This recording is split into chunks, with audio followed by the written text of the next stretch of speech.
So without further ado, we're going to get started with Professor Sir Jim Mann. Now, Sir Jim doesn't really need much introduction because I imagine every single one of you know him, but we might as well embarrass him for a little while. So Jim, of course, Jim started EDOR with Eon's wonderful help and things. It was a passion of Jim's. It has been for more than 20 years because, of course, he's been working in the diabetes space for, what is it? Something like that, years. A long, long time. Advancing health, increasing equity, particularly in the diabetes space, has really been a passion of Jim's for a long time. He did a wonderful job with starting EDOR. I think we're going to hear about it all through the day, of course. And I think that passion for his work and everything has led to this terrific event. So without further ado, Jim, please come to the stand. Thanks.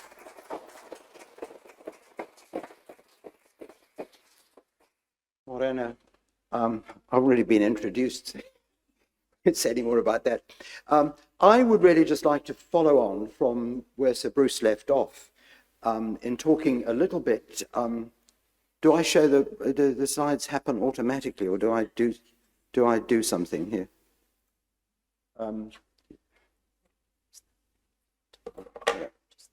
This will be fine. I'd like to follow on by just talking a little bit about the early days of EDOR, and in particular, and most especially, to say just a little bit more about the foresight and wisdom of Eon, which has already been alluded to. So Eon, in collaboration with two vice-chancellors of the university, at the time, Graham Fogelberg to start off with, and then David Skegg, were really the initiators of what became known as the Leading Thinkers Professorship Program, which was a joint program with the government at the time, and was based on the concept of a donor providing a certain amount of money, which would be matched by the government, to enable a chair to be appointed, a professor to be appointed in areas which were considered to be of considerable importance and interest. And we are enormously grateful to Eon, not only for the encouragement he gave to those vice-chancellors, but also the fact that diabetes was chosen as the first of the leading thinkers chairs in the University of Otago, recognizing the importance of diabetes at the time. And interestingly and disappointingly to some extent, we predicted what would happen if the country did not pay more attention to the problem of diabetes in New Zealand. And I'm sorry to say that our predictions as to what would happen to the frequency of diabetes have actually been remarkably accurate, despite the fact they were guesstimates and not based on any of the clever modeling that people do these days. But things are improving, and I think that we'll have a chance to allude to that later on. We were very fortunate in the fact that I was already employed by the university, so we were actually allowed to use the money for the chair which I was given to establish the centre. And we are here today as a result of Eon's wisdom and the fact that we were given permission to use that funding, not to pay me, but to establish the centre.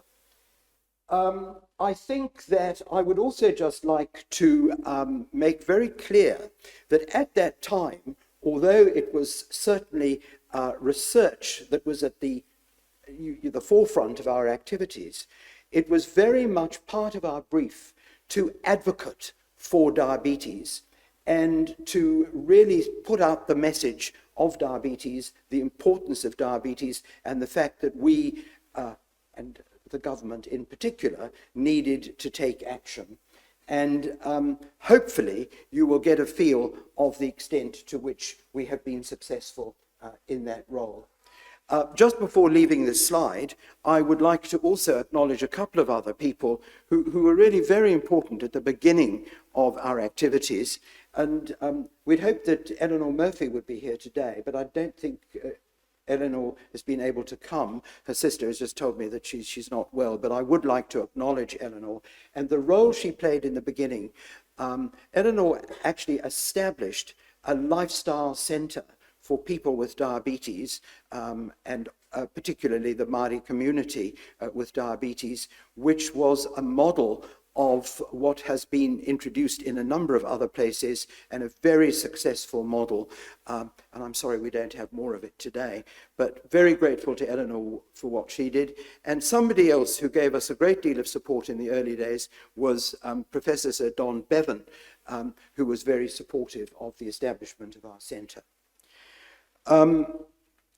The original members of the centre, I should say you might see one face that's not there, and that's Rachael. Rachael was involved right at the beginning, but she was actually theoretically employed elsewhere. But we've gradually taken Rachael away from where she was and brought her to where she is now. A very appropriate move, if I may say so. But Rachael was very much involved, and there are several people on that picture there who are here today, who were with us at the beginning. In bottom right-hand corner, Kirsten Capel, that you will hear about, sitting in the second row here. I'll introduce Kirsten shortly. Kirsten McCauley, who's in the middle of the top row, and Sheila Williams, who, as I emphasize, I think I saw Sheila appear somewhere. There she is, sitting in the front row. Sheila, who's a very distinguished biostatistician who has not received one penny of payment from the centre in all these years, has been a key player in all that we've done right from the beginning, as you can see there. I've just put up a list of some of the initial projects which were really started at the very early days of the centre. And we'll just mention a couple of them very briefly, because we're running a little late and we've got a big program today, and I will get dirty looks from the boss here if I go on too long. But the first one up there, Kirsten Capel was a key player, and Kirsten McCauley very much involved too, in the Ngāti and Healthy Diabetes Prevention Program, which was conducted in collaboration with Ngāti Parau Hāora. And this was really, I think we can claim, the first program in this country which attempted to look at reducing the risk of diabetes in a high-risk population, and really showed our commitment to Māori and Māori health from the very beginning of the existence of the centre. Unfortunately, that program hasn't been continued in its present form, but it certainly has served as a model for what can and might be done in that context. The Apple project, which was masterminded by Rachael, was a project, again, the first of its kind, I think not only in New Zealand, but one of the first in the world, which looked at the potential for reducing the risk of childhood obesity in the context of a community-based program. And again, a very successful program, which formed to some extent the basis of the HIHA program, which was introduced subsequently by the New Zealand government and unfortunately is not continued, but again a program where we were able to show that actually things could be done by intervention in the community. Early detection of insulin resistance and nutrition approaches to improving insulin sensitivity was very much the work of Kirsten McCauley, the early detection of insulin resistance test has not actually persisted as a useful test for diagnosing early diabetes, but I think it's one of the highest impact papers that's been published. I think something like 1,000 citations, if not more by now. It was 1,000 the last time I looked. And certainly some of the dietary approaches, which I'll mention a bit later on, have been the basis of a lot of dietary approaches to diabetes. The Otago Diabetes Project, an initiative to improve and monitor quality of care, is something which Kirsten masterminded, and I think she's going to talk some more about shortly. The one other project, I have a few other slides, but I'm not going to show them because I'm probably going to get dirty looks if I do. But I was just going to mention one other project, which could have been one of the most successful projects we ever had done, that unfortunately had to be abandoned, was one which was Rachael McLean, who's sitting in the third row here, played a pivotal role, was the attempt to evaluate the government HEHA program. And that was a program which was absolutely extraordinary. It was initiated by the work of academics and some really remarkable people who then were based in the Ministry of Health. It had the potential to be probably the most exciting program in the world, a national program aimed at young people. And I'm looking at Margaret sitting there. She was very involved in HEHA as well.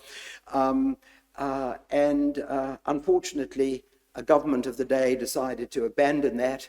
We were prevented from actually completing the evaluation, which would have shown how valuable the program was. And regrettably, no subsequent government, and it applies to government of all political persuasions, has never been able to be persuaded to reintroduce that program. There are lots of stories behind that, and today is not the day for telling them. If I ever were to write my memoirs, I would have to say that they couldn't be published until after I was no longer around, because they were... The notice to say that time's up has coincided with all I wanted to say, other than really to acknowledge how delighted I am that Rachael has taken over the role of director. She's quite a good boss, and I'm more than happy for her to be in that role, and she's done a superb job in the time that she's been in that role.